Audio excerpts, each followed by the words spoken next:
बिलासपुर। तो वहीं ज्यादा जानकारी के साथ हमारी सहयोगी ममता रायपुर से और मिथिलेश भी हमारे साथ दुर्ग से जुड़ चुके हैं। सबसे पहले रुख करेंगे ममता का। ममता, क्या कुछ वहां के हालात है? देखा जा रहा है कि जो पेरेंट्स हैं उनमें लगातार चिंता की लकीरें देखी जा रही है उनके माथे पर। ऐसे में किस तरीके का सहयोग प्रदेश सरकार की तरफ से देने की कवायद शुरू की जा रही है?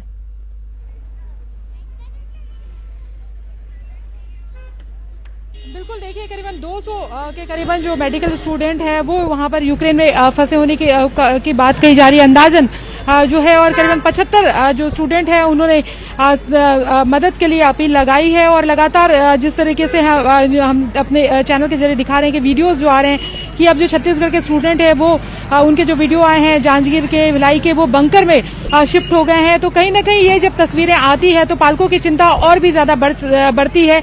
और स्टूडेंट्स का कहना है कि लगातार ऊपर से जो जिस तरीके से फायर हो रहा है और जो लड़ाकू विमान गुजर रहे हैं तो वो उसने भी चिंता बढ़ा दी है। तो पालकों की उम्मीदें बढ़ गई है कि जल्दी से जल्दी जो है चिंताएं बढ़ गई है कि कैसे उनकी वापसी हो, सकुशल वापसी हो। इसको लेकर वो लगातार राज्य सरकार से गुहार लगा रहे हैं और नोडल अधिकारी बनाए गए हैं गणेश मिश्रा। तो लगातार जो फोन नंबर जारी किए गए हैं, हेल्पलाइन नंबर, उसमें फोन जा रहे हैं। हालांकि कई जगह ये भी शिकायतें आ रही है कि कई बार फोन नहीं उठ रहा है करके, लेकिन ये भी है कि लगातार चूंकि फोन आ रहे हैं हर तरफ से, पेरेंट्स भी फोन कर रहे हैं, पालक भी फोन कर रहे हैं।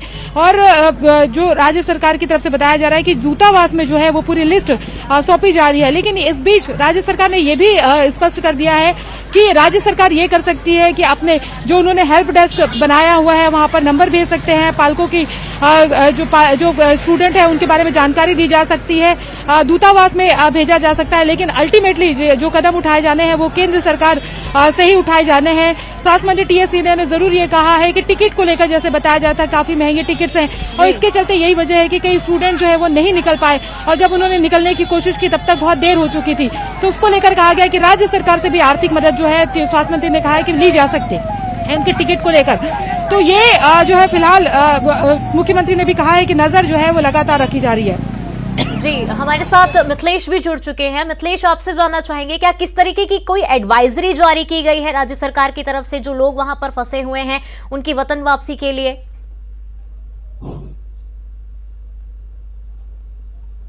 देखिए आयुषी, बताना चाहूंगा कि सीएम भूपेश बघेल ने ये जरूर कहा है कि सारे बच्चों को सुरक्षित लेकर आएंगे और वो ये भी कहा जा रहा है कि वो भारतीय दूतावास में वहां पर पहुंच जाएं। लेकिन चिंता पेरेंट्स की काफी बढ़ी हुई है क्योंकि वे अपने बच्चों को जो है उनके भविष्य संवारने के लिए एमबीबीएस पढ़ाई के लिए वे वहां पर भेजे थे यूक्रेन में पढ़ाई के लिए। भिलाई से जो हमारी जानकारी में आ रही है वो दीप्ति पांडे और उसकी 2 अन्य सहेलियां हैं। इस तरह से 3 बच्चे वहां पर यूक्रेन में फंसे हुए हैं। इनकी एक दिन पहले बात हुई है, वीडियो कॉलिंग के माध्यम से बात हुई थी। उन्होंने ये कहा था कि बैंक और राशन दुकानों के सामने में काफी भीड़ लगी हुई है और लोग परेशान हैं। वे उनको पानी के लिए और खासतौर पर आवश्यक सामग्री जो है उसको बंदोबस्त करके रखने की बात कह रहे थे। हमारे साथ में दीप्ति पांडे जी के पिताश्री मौजूद हैं, अशोक पांडे, उनसे बातचीत करेंगे। किस तरह से जानकारी आई आपको? देखिए, बेटी वहाँ परेशान है। उसके आने का 26 तारीख को टिकट हो चुका था, लेकिन कल सुबह फ़ोन की कि पापा यहाँ का माहौल बहुत ख़राब है। सुबह में वहाँ जिस शहर में रहती है खारखीव में, वहाँ पर भी धमाका हुआ है और सुनाई दिया है। उसके बाद उसको पता चला जो बच्चे उसके यूनिवर्सिटी से आए थे क्यू में प्लेन पकड़ने के लिए, क्यू में भी धमाका हुआ और एयरपोर्ट डिस्टर्ब हुआ, तो वहाँ से फ़्लाइट वापस आ गई। सभी बच्चे में वहाँ अफरा तफरी का माहौल था। बच्चे उससे संपर्क भी किए, बात किए, तो बताई कि बच्चे वहाँ अभी फंसे हुए हैं। फिर सुबह में ये लोग को ये बोला गया कि आप लोग अपना ज़रूरी डॉक्यूमेंट्स और खाने पीने का सामान अपने साथ बैग में रखो और कभी भी कहीं भी शिफ्ट किया जा सकता है, जैसे मेट्रो वगैरह हो गया या हॉस्टल के बेसमेंट वगैरह में। जिस हिसाब से वहाँ पर अटैक हो रहा था, धमाका हो रहा था, तो उससे वहाँ जो आवश्यक ज़रूरी चीज़ था उन लोग को बताया गया है। लेकिन अभी तक कोई ऐसा नहीं पहल हुआ है कि जिससे बच्चों में विश्वास पैदा हो। बच्चे संघर्ष कर रहे हैं वहाँ पर रात भर बेसमेंट में -डिग्री के टेम्परेचर में। अभी लगभग 1 आध घंटे पहले जो है आए हुए थे अरुण बोरा जी, तो उस समय लाइव में थी बेटिया और बोली कि बाहर में बर्फबारी हो रही है और उसमें रात गुजारी है, तबीयत अब उसका खराब हो रहा है। क्या वहाँ पे चिकित्सा कोई सुविधा उपलब्ध हो पाई? अभी तो ऐसा नहीं जो है सो कोई व्यवस्था दिख रहा है।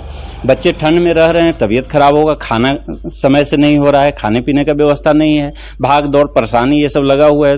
दूसरी मानसिक तनाव, इसके कारण वो और ज्यादा परेशानी महसूस कर रही है। सरकार से किस जी, तरह की जी। अपील कर रहे हैं आप? सरकार से ये है कि सिर्फ आप आश्वासन मत दीजिए, कोई ठोस पहल उठाइए इस पर, बच्चों के वापसी के लिए। बच्चे हैं। जी मिथिलेश, तो वो- लगातार कवायद की जा रही है और देखा जा रहा है कि जो वहां पर लोग फंसे हैं उनके वतन वापसी की भी कोशिश